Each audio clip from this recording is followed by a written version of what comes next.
Good morning. Ngasi card message ngasi card message se koi rashi gi matung ina ko card trying to gatang thok jarage trying to chidagi shai shagi rashi ma palo khalaka adumaina tawraga yengase ko ahan ba sida leire ko ani shuba sida leire ahum mari manga taruk taret nipan mapan tara taramathoi Taranithoi. Quite a hand of quite a hand the say, Kogi Mesh Rashi ko, Mesh Rashi and say Mesh Rashi is laying the ko.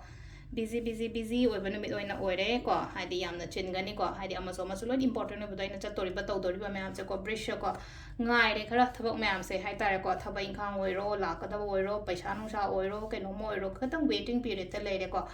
Brish Mitun Rashi ko, Matun Rashi go initialize ko block lady is the Namu block by Bahari Ngasigi Mota, any Hangti Hangti Hangti at the Mind Torago Cosilize ko. At the block Kumba labor copa, Mamma, my toleco blockages labor, can omatom the high terrace later ko, Hadilina everything. Hadi wakan janu aitaba kotaba dum bai mong dane ko silai se ko mari shuba sina koi gi karkat rashi yamna hotna ga taba matam oina oiba do hoji hoji se ko aduga next na amuka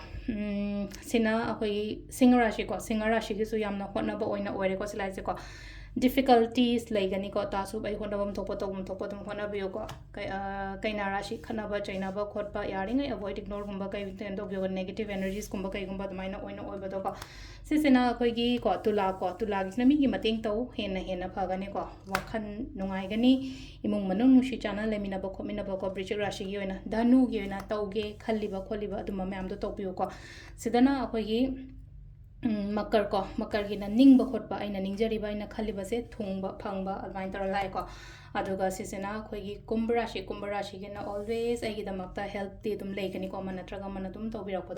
minna gi oina kai no start toge khotke kaina khaliba myam se tobi ba yai ko adu sida leire ko gi rashi gi matung ina tarot card reading ma'am. Thank you.